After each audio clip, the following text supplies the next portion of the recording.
하나님, 오늘 우리에게 주시는 하나님 말씀입니다. 창세기 30장 1절에서 13절의 말씀입니다. 창세기 30장 1절로 13절까지의 말씀. 한 절씩 교독하겠습니다. 제가 먼저 읽겠습니다. 라헬이 자기가 야곱에게서 아들을 낳지 못함을 보고 그의 언니를 시기하여 야곱에게 이르되 내게 자식을 낳게 하라. 그렇지 아니하면 내가 죽겠노라. 야곱이 라헬에게 성을 내어 이르되 그대를 대신하지 못하게 하시는 이는 하나님이시니 내가 하나님을 대신하겠느냐. 라헬이 이르되 내 여종 빌하에게로 들어가라. 그가 아들을 낳아 내 무릎에 두리니 그러면 나로 그로 말미암아 자식을 얻겠노라 하고 그의 시녀 빌하를 남편에게 아내로 주매 야곱이 그에게로 들어갔더니 빌하가 임신하여 야곱에게 아들을 낳은지라. 라헬이 이르되 하나님이 내 억울함을 푸시려고 내 홍조를 데려다 내게 아내를 주셨다 하고 이로 말미암아 그의 이름을 단이라 하였으며 라헬의 시녀 빌하가 다시 임신하여 둘째 아들을 야곱에게 낳음에 라헬이 이르되 내가 언니와 함께 경쟁하여 이겼다 하고 그의 이름을 납달리라 하더라. 레아가 자기의 출산이 멈춤을 보고 그의 시녀 실바를 데려다가 야곱에게 주어 아내로 삼게 하였더니 레아의 시녀 실바가 야곱에게서 아들을 낳음에 레아가 이르되 복되도다 하고 그 이름을 가시라 하였으며 레아의 시녀 실바가 둘째 아들을 야곱에게 낳음에 함께 있습니다. 레아가 이르되 기쁘도다 모든 딸들이 나를 기쁜 자라 하리로다 하고 그 이름을 아셀이라 하였더라. 아멘. 할렐루야. 여러분, 막장 드라마라는 말을 들어본 일이 있으실 겁니다. 막장 드라마에 대해서 말씀을 드리고자 하는데 그걸 말씀드리기 전에 먼저 막장이라는 말이 어디서 왔는지를 좀 먼저 말씀드려야 할 것 같습니다. 이 막장이라는 것은 탄광의 맨 끝부분이나 그곳에서 일하는 인부를 칭하는 말입니다. 지금 오늘날에는 뭐 탄광 자체가 많이 없어져 가지고 그렇지만 40년, 50년 전만 해도 석탄 산업은 국가 기간 산업이었습니다. 그런 상황에서 지하 수십 미터, 수백 미터 아래에서 전등 하나에 의지해서 석탄가루를 들이마셔가면서 생사의 기로를 넘나들던 탄광의 그 마지막 끝장소가 바로 막장입니다. 이 막장은 아직 버팀목을 세우기 전이라서 이 탄광 갱도에 보면은 나무로 버팀목을 다 세워놨는데 이 막장만큼은 아직 버팀목도 세우기 전이라서 굉장히 불안전한, 무너질지 모르는 그런 불안전한 구역이고 사람 한 명이 겨우 기어서 들어갈 정도로 좁은 곳도 있는 그런 곳이 막장입니다. 채굴 도중에 무너질 위험이 가장 높은 곳이면 물론이고 산소도 너무 부족해서 굉장히 위험한 곳이 막장입니다. 그래서 이 광산마을 사람들에게는 이 막장이라는 말이 이래저래 금기시되는 그런 단어였다고 합니다. 초등학생들마저도 그 지역에서는 막장은 지옥을 뜻하는 말이었다고 합니다. 끔찍하게 싫어하고 그렇게 무서워했던 곳이 막장입니다. 그래서 극한의 경제적인 어려움에 몰려서 이 막장에서 일하지 않고서는 생계를 꾸려갈 수 없는 상황, 그런 인생들을 말하여서 막장 인생이라 부르게 되었고 오늘날에는 그 말이 퍼지고 퍼져 동네 초등학생들까지도 뭣도 모르고 쓰는 그런 말이 되어버린 것이죠. 그런데 요즘에는 이 막장 드라마라는 신조어와 함께 다시 새롭게 막장의 그 의미가 부여되고 있습니다. 막장 드라마, 이 탄광의 막장은 잘 몰라도 막장 드라마라는 말은 아는 거예요. 막장 드라마는 다른 말로 표현하면 욕하면서 보는 드라마라고 합니다. 요즘에는 어떤지 모르겠지만 제가 기억하는 막장 드라마, 대표적인 막장 드라마는 아내의 유혹입니다. 너무 오래됐죠? 네. 어쨌든 막장 드라마의 특징은 인터넷 사이트에 들어가서 평가를 보면 평점은 굉장히 좋지 않아요. 뭐 댓글들이 막 난리가 났습니다. 뭐 이런 드라마가 있냐? 이거 쓴 작가 누구냐? 뭐 내용이 막장 중에 막장이다. 막 그렇게 하지만 시청률은 굉장히 높은 것입니다. 고공행진을 계속합니다. 그래서 이 수요가 있으니까 방송사도 계속 공급을 하는 것이죠. 그런데 여러분, 요 막장 드라마, 이 오늘 본문 말씀이 이 다루고 있는 한 가정의 이야기가 이러한 막장 드라마 같은 그런 이야기입니다. 막장 드라마의 각본이라고 해도 손색이 없을 만큼 이 막장의 이야기가 오늘 본문에 다루어지고 있습니다. 오늘 본문의 이야기는 창세기 29장 31절부터 시작해서 30장 24절까지 이어지는 성경의 단일 에피소드로는 상당히 긴 지면을 차지하는 그런 에피소드의 한 단락입니다. 제가 오늘 여러분의 이 무료함을 달래드리기 위해서 이 막장 드라마를 그 중에서도 삼각관계를 다루는 아주 긴장감 넘치는 이 막장 드라마를 말씀드리고자 하는데, 이 막장 드라마에 세 남녀가 등장을 하는데 남자는 야곱이고 두 여인은 레아와 라헬입니다. 말씀드린 대로 꽤 긴 분량에 걸쳐서 나오는 이 에피소드의 주된 내용은 레아와 라헬, 이 한 남자를 두고 함께 결혼한 같은 부인이기도 하면서 자매이기도 한 이 두 여인의 자식 낳기 경쟁이 이 주된 내용입니다. 두 여인은 남편 야곱의 사랑을 독차지하고 또는 빼앗아 오기 위해서 서로 경쟁적으로 자식을 낳습니다. 이 요약을 좀 해보면요. 먼저 야곱은 레아보다 라헬을 많이 사랑했습니다. 그래서 외삼촌에게 라헬과 결혼할 것을 요구하면서 7년을 수의같이 여겼다 말씀을 하고 있죠. 그러다 이제 라헬과 첫날 밤을 맞이하게 됐는데, 그날 외삼촌 라반이 라헬을 들여보내지 않고 레아를 들여보내는 것입니다. 언니가 먼저 시집을 가야 한다라는 것이죠. 그리고 얼마 후에 라헬을 야곱에게 주었습니다. 여기서부터 가정의 갈등과 불행이 시작되는 것이죠. 레아가 동생 라헬이 독차지하고 있는 이 남편의 사랑을 빼앗기 위해서 말 그대로 애를 씁니다. 애를 써서 애를 낳았습니다. 무려 아들을 넷이나 연이어서 숨풍숨풍 낳습니다. 이 아들들의 장명에서도 이 레아가 이름을 짓는 과정에서도 갈등 상황이 잘 묘사가 되는데요. 첫째 아들은 르우벤입니다. 보라, 아들이라. 동생 한번 봐라. 여기 봐라, 나 아들 낳았다. 이런 거예요. 이름을 보라 아들이라고 지은 거예요. 둘째는 시므온입니다. 남편에게서 사랑받지 못한 나의 괴로움을 들으셨다. 하나님께서 들으셨다라고 들으심이라고 이 시므온의 이름을 지었습니다. 셋째는 레위입니다. 이제 남편이 나와 연합하리라. 남편이 동생을 버리고 나와 연합하리라 라는 의미로 연합이라는 뜻으로 레위라 지었습니다. 유다는 이제 아들을 내가 넷이나 낳았으니 하나님을 찬양하리로다. 이제는 내가 더할 나위가 없다. 동생을 완전히 이겼다. 찬양합니다 라는 뜻으로 유다라고 지었습니다. 그것을 보다가 자기는 계속 아이를 낳지 못하는데 언니는 아들을 넷이나 연달아서 막 낳으니 이 라헬이 언니를 막 시기하면서 그렇게 시작하는 것이 오늘 본문의 말씀입니다. 1절에 라헬이 남편 야곱에게 이렇게 말합니다. 내게 자식을 낳게 하라. 그렇지 않으면 내가 죽겠노라. 이 라헬이 굉장히 센 언니였습니다. 여기서의 죽겠노라라는 말은 우리가 자주 사용하는 아이고 죽겠네 그런 비슷한 의미인 것 같습니다. 속이 상해서 내가 견디기가 힘듭니다.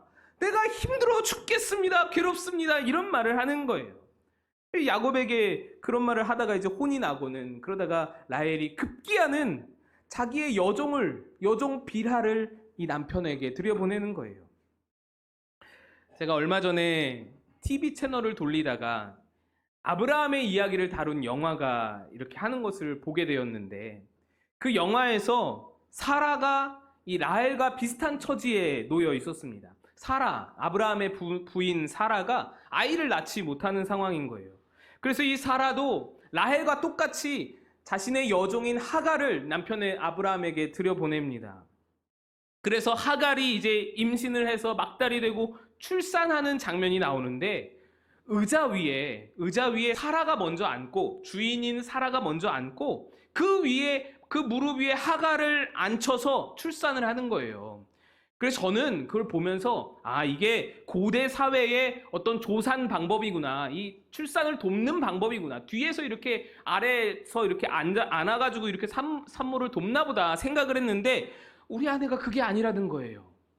여자는 그걸 딱 보고 아는 거예요. 느낌으로 아는 거예요. 하갈이 사라 위에 앉아서 아이를 출산하면서 이 아이가 사라의 무릎 사이로 통과하도록 떨어지도록 그렇게 하는 것이죠. 이 표현이 좀 그렇지만 우리나라 이 옛날 말로 시바지라는 개념이 있지 않습니까? 그런 개념인 거예요.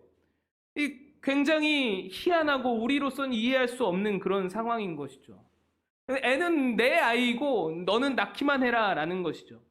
이 라헬이 얼마나 자식을 갖고 싶었는지 남편에게 여종을 들어가게 하면서 출산을 하는 겁니다. 그래서 두 아들을 낳았고 그 두 아들의 이름을 짓습니다. 언니에게 당한 것이 있잖아요. 언니에게 하고 싶은 말을 아들들의 이름으로 말합니다. 첫째는 단입니다. 내 억울함을 푸시리라. 이게 단의 이름의 뜻입니다. 둘째는 납달리입니다. 내가 언니와 크게 경쟁하여 이겼노라. 경쟁하여 이겼다라는 뜻이 납달리의 뜻입니다. 그랬더니 여기에 또 자극을 받습니다. 레아 언니가. 자기 출산이 멈췄는데 동생이 종을 통해서 아들을 둘이나 낳으니까 이에 질세라 여종 실바를 또한 남편에게 들여보냅니다. 그래서 아들 둘을 더 낳아요. 그러던 중에 이 레아의 장남 루벤이 합한 채를 하나 얻어와서 어머니 레아에게 드립니다. 합한 채는 쉽게 말하면 임신 촉진제입니다.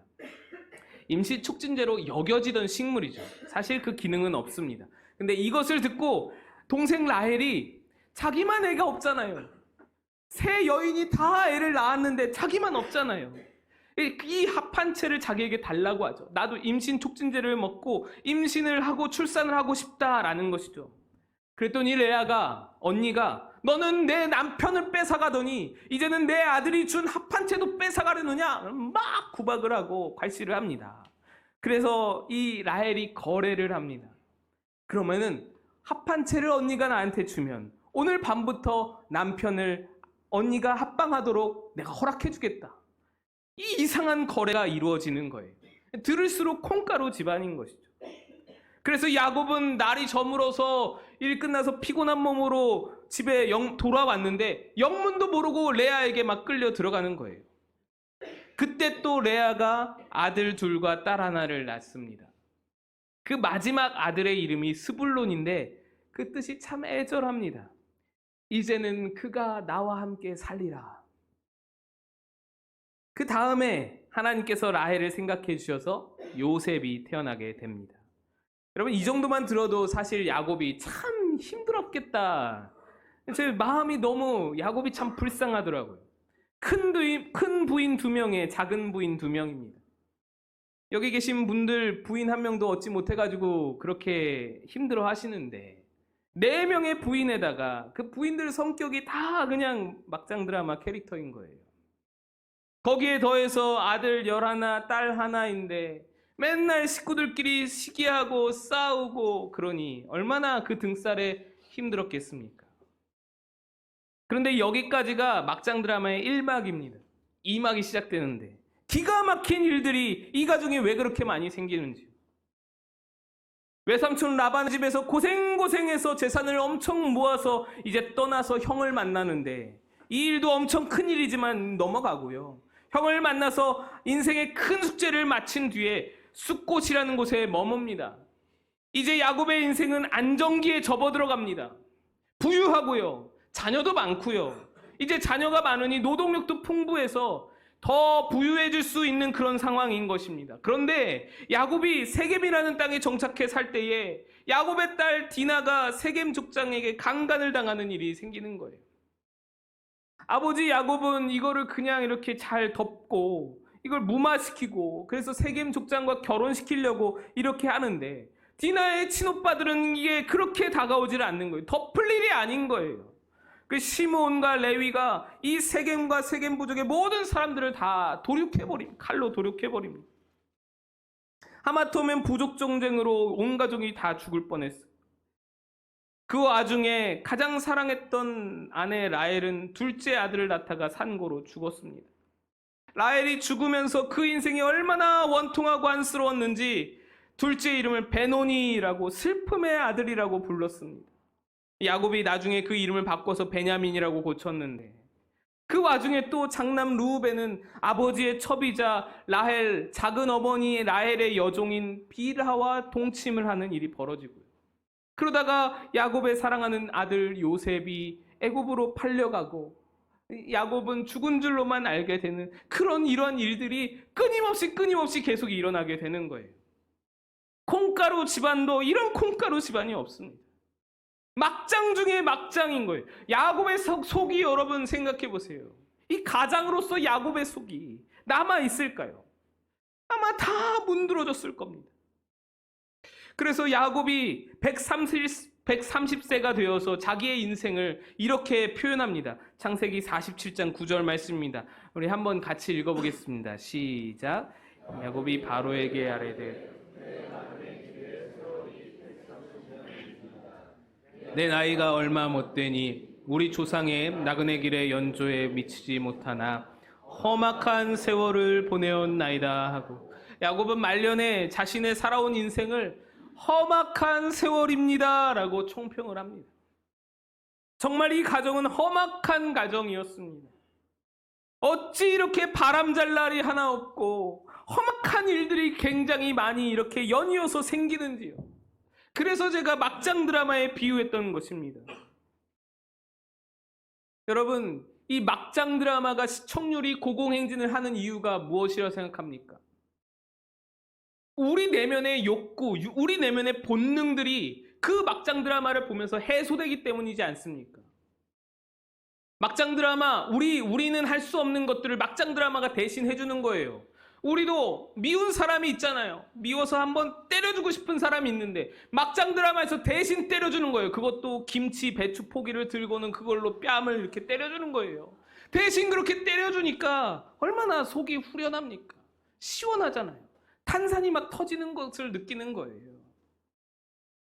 우리가 막장 드라마를 보면서 우리 내면의 욕구와 본능들이 해소되고 때로는 속 시원함을 느낀다라고 하는 것처럼, 야곱의 가문의 이야기는요, 굉장히 먼 이야기 같지만, 굉장히 멀고 먼 험악한 가정의 이야기 같지만, 사실 가만히 들여다보면 우리들 삶의 이야기들의 단면입니다. 큰 일을 겪고 지나왔다 싶은데 또다시 커다란 풍랑이 우리 삶을 덮치고요. 욕심으로 뭔가 애를 써보고 뭔가 이루고 싶어서 막 달려가 봤는데 그 뜻대로 잘 안 풀려가지고 별것 없는 그런 결실을 맺게 되고요. 수많은 산과 수많은 고비들을 넘어왔다라고 생각을 했는데 또다시 오를 수 없을 듯한 산이 우리 앞에 가로막고 있는 것을 경험하는 그런 인생들. 이 수많은 문제들 앞에서 우리의 마음이 야곱과 같지 않겠습니까? 막장 인생이 뭐 따로 있습니까? 생각해보면 괴로움과 아쉬움과 회환과 낙심과 원망과 미안함과 부끄러움이 한데에 어우러져서 상할 대로 다 상해버린 인생들이 바로 우리 안에도 있다라는 것입니다. 지금 이 순간에 서서 자신과 우리 여러분들의 가정을 돌아볼 때에 참으로 망가진 인생 같고 다시 회생할 수 없을 것만 같은 그런 느낌이 들 때가 우리에게도 있다라는 것이죠. 이 모든 문제들이 언제쯤 해결될지, 언제쯤 나아질지 앞이 보이지 않는 그런 막막함 속에서 사실은 우리도 그 막장 드라마의 주인공처럼 시달리며 살아가고 있는 것입니다. 여러분, 이러한 험악하기 그지없는 야곱의 가정 이야기가 성경에 왜 실려야 할까요? 성경은 좀 고상하고 존귀하고 거룩하고 그런 이야기들만 좀 실리면 좋겠는데 도대체 무슨 의도로 이 다사다난했던 야곱의 가정 이야기, 어찌 보면 창피한 이런 이야기들이 전혀 미화됨 없이 꾸밈 없이 성경에 기술되고 있는 것일까요? 아닌 게 아니라 이 이야기는 이스라엘 민족 12지파들의 시조들의 이야기입니다. 시조들의 탄생의 이야기, 출생의 이야기예요. 어느 나라 어느 민족이나 그 시조에 대해서는 좀 왜곡도 좀 하고 과장도 좀 하면서 포장하고 미화하여서 위대한 사람을 만드는 것이 일반적인 텐데, 성경은 그 이스라엘의 12지파의 시조들을 아주 적나라하게 사실적으로 서술하고 있는 거예요. 그 이름들이 그 두 자매의 갈등 속에서 지어진 것이라는 것을 적나라하게 다 기술하고 있는 겁니다. 부끄러운 이야기잖아요. 부끄러운 족보의 이야기입니다. 그런데 여러분 또다시 생각해보면 구약의 수많은 성경의 인물들의 이야기들이 이렇게 적나라하고 막장 드라마 같은, 때로는 너무나도 사실적인, 때로는 입에 담을 수 없을 정도로 험악한 사람들의 사는 이야기들입니다. 아브라함은요, 아름다운 아내 때문에 자기의 신변에 위협이 생길까봐 2번이나 아내 사라를 누이라고 속였던 비겁한 겁쟁이였습니다. 모세는요, 감정 조절을 잘못해서 사람을 죽이고 또 2번이나 바위를 쳐서 가나안 땅에 못 들어간 그런 살인자였습니다. 다윗은 위력에 의한 간음을 저질렀고요, 그 죄를 덮어보고자 살인 교사까지 저질러서 결국 신하를 죽이고 신하의 아내를 취한 그런 파렴치한입니다. 우리 중에 누군가가 이런 일을 행했더라면, 우리 주위에 누군가가 이런 일을 했다라면 여러분, 이거를 입에 담을 수나 있을까요? 입에 담을 수조차 없을 법한 그런 일들이, 내 주변의 일이라면 말하기조차 난감한 그런 일들이 성경에는 적나라하게 다 묘사되고 있는 거예요. 그래서요, 여러분, 어찌 보면 우리 삶에 실수가 있는 것은 당연한 일입니다. 그 실수로 부끄러움과 괴로움과 미안함과 원망과 모든 회한의 감정들이 우리 안에 가지고 있는 것은 당연한 일인 거예요. 우리는 당연히 그렇게 살아가는 겁니다. 성경의 수많은 인물들도 이 말 못할 이 난감한 문제들을 가지고 살아가는데, 우리라고 오점이 없겠습니까? 우리라고 부끄러움이 없겠습니까? 하나님이 왜 이렇게 이 성경의 인물들의 이 적나라한 모습들, 이 오점들, 부끄러운 과거들을 이렇게 세세하게 묘사합니까? 왜 이스라엘 12지파 그 시조들을 이렇게 콩가루지방 같은 막장 환경을 다 이렇게 묘사하면서 여기서부터 시작을 해야 하는 겁니까? 그래야만 연약한 인생을 일으켜서 세우시는 하나님의 능력이 드러날 수 있기 때문인 것입니다. 그렇게 하셔야만, 그것을 보여주셔야만 이스라엘 민족의 태생 자체가 하나님의 능력이 아니고서는 시작될 수 없었음을 볼 수 있기 때문인 것입니다. 하나님은 이 연약하고 부족하고 평균 이하인 것 같은 이 인생들을 들어서 하나님의 능력으로 12지파 이 시조로 세우시는 것입니다. 처음 시작의 미약함과 나중에 이스라엘 민족이 세워져 창대하게 된 이 갭을, 이 차이를 생각해 볼 때에 하나님의 능력이 드러나는 거예요. 하나님의 능력이 나타나는 거예요. 여러분, 우리 하나님은 큰 그림을 그리시는데 능하신 하나님이신 줄로 믿으시기를 축복합니다. 여러분의 오점과 여러분의 실패와 우리의 실수로 망가져버리고 실패해버린 우리의 캔버스, 그 그림일지라도 하나님께서 그것을 잡으시기만 한다면 놀라운 그림으로 다시 수정되어져 만들어져 갈 수 있는 것입니다. 12지파가 그러했고 다윗이 그러했고 모세가 그러했습니다. 그것이 하나님의 방식입니다. 이 일에 대한 증거는 수도 없이 많습니다. 사실 정말로요, 성경의 모든 인물들이 다 100% 부족하고 연약한 인생들이었습니다. 어쩜 이렇게 하나같이 완벽한 사람이 없나요? 때로는 2%, 때로는 3%, 때로는 10% 이상, 아니 50% 이상 너무나도 모자란 사람들이 성경의 위대한 일을 이루는 것입니다. 딱 한 분, 완벽한 분 계시죠. 예수님이요. 예수님은 완전하셨죠. 그런데 그분의 삶에도 오점이 있었습니다. 그분의 족보요. 그분의 족보가 얼마나 지저분했는지 모릅니다. 이스라엘 고대 사회의 족보는 굉장히 중요한 것이었는데 예수님의 족보는 5점 투성이었어요. 그 5점들을 제가 뭐 다 열거할 수는 없고 대표적으로 5명의 여인이 나오는데 먼저 다말이라는 여인이 나오죠. 이 다말은요, 유다의 며느리입니다. 유다의 며느리 이름이 다말이에요. 그런데 성경은 이렇게 기록합니다. 마태복음 1장에 유다는 다말에게서 베레스를 낳고, 예수님의 조상 중에서 시아버지랑 며느리가 함께 성관계를 맺어서 낳은 아들이 예수님의 조상인 거예요. 벌써부터 막장이죠. 두 번째로 라합이 나옵니다. 라합은 기생이었습니다. 말 안 해도 알 수 있겠죠. 세 번째로 룻이 나옵니다. 룻은 모압 여인이었어요. 우리가 새벽 기도회 때 이 신명기를 묵상하는데 하나님이 이렇게 말씀합니다. 모압 사람은 영영이 이스라엘 총회에 들어오지 못한다. 이 모압 사람, 이 이방 민족 모압 사람은 이거 정말로 하나님 보시기에 더러운 민족인 거예요. 그런데 그 룻이 다윗 왕의 증조모가 되는 거예요. 예수님 족보에 이 이방 여인 이름이 올라가는 겁니다. 네 번째로 위에 말씀드린 솔로몬의 어머니 밧세바, 이 다윗의 위력에 의한 간음에 의해서 그렇게 결혼하게 된 그 밧세바가 족보에 등장하고요. 마지막으로 영적으로는 성령으로 잉태했다라고 하지만 사람들 보기에는 그저 약혼한 여인이 혼전 임신해서 돌에 맞아 죽을 그런 어떤 위기에 처한 그 마리아가 예수님의 어머니로 등장하는 겁니다.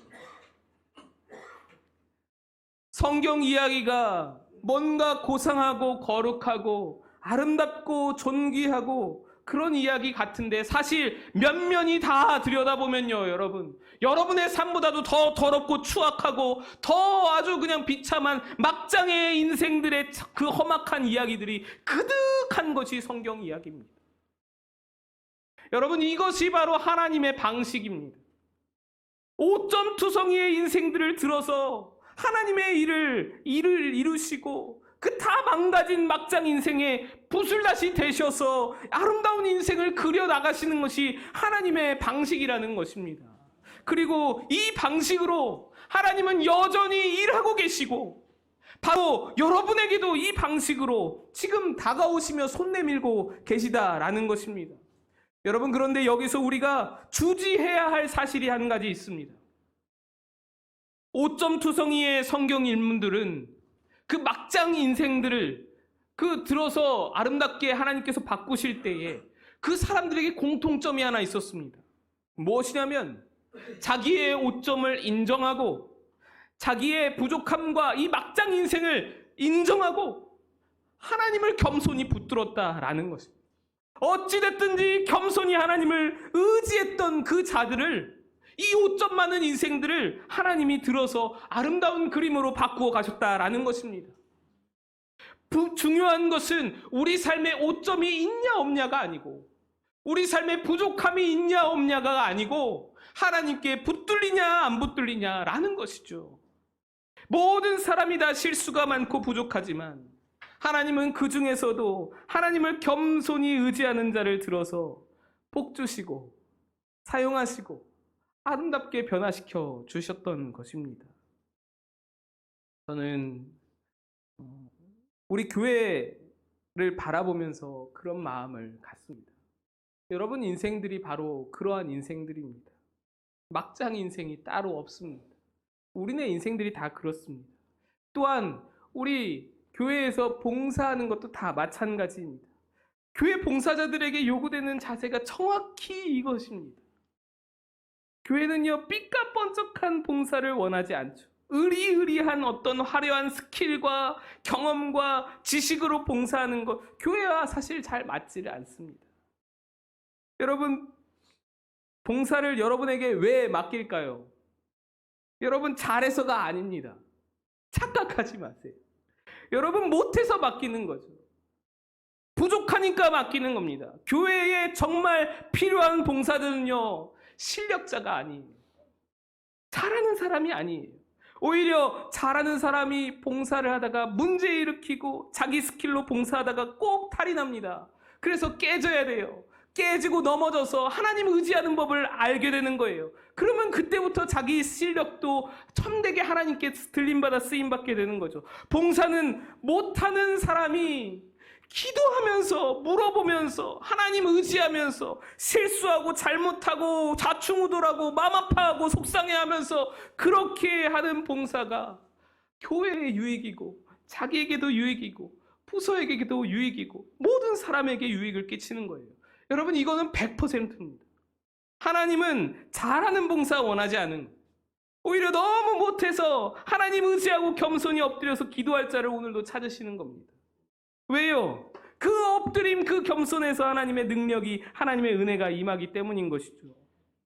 오늘 이 야곱의 인생을 바라보면서 여러분, 야곱이 스스로를 험악한 세월이라고 표현을 했습니다. 그런데 그 말씀에 뒤이어서 나오는 말씀이 무엇이냐? 우리 창세기 47장 9절 10절 말씀 한번 보겠습니다. 9절 후반부부터 9절 마지막 단락부터 함께 보겠습니다. 험악한 세월부터 시작. 험악한 세월을 보내었나이다 하고 야곱이 바로에게 축복하고 그 앞에서 나오니라. 130세의 험악한 세월을 보내신 할아버지께서 당대 최고의 제국, 이 어마어마한 애굽, 이집트 제국을 다스리는 신의 아들이라 불리우는 파라오, 권력자 파라오에게 축복하고 나오는 거예요. 험악한 세월이었으나 베델에서, 브니엘에서 하나님을 목숨 걸고 의지했던 이 야곱이기에 험악한 그 막장 인생이 바로에게 축복하는 인생으로 바뀌어지는 겁니다. 아름다운 인생으로 변화되어지는 것입니다. 그리고도 그 이후로도 이 야곱의 인생은 그와 그의 집을 통해서 이스라엘 민족이 멋지게 세워지게 되고요. 무엇보다 이 가문의 후손으로 예수님께서 태어나시는 영광을 누리게 되는 것입니다. 오늘 오점투성이인, 부족함 투성이인, 부끄러운 과거뿐인 여러분의 삶을 하나님께 내어드리시기를 축복합니다. 여러분의 실패하여 엉망이 된 그 캔버스를 하나님께 내어드리시기를 바랍니다. 그리고 하나님께서 행하실 일을 기대하시기를 축복합니다. 우리 말씀 한 구절 마지막으로 읽고 말씀을 마치겠습니다. 빌립보서 1장 6절의 말씀입니다. 함께 읽겠습니다. 시작. 너희 안에서 착한 일을 시작하신 이가 그리스도 예수의 날까지 이루실 줄을 우리는 확신하노라. 아멘. 기도하겠습니다.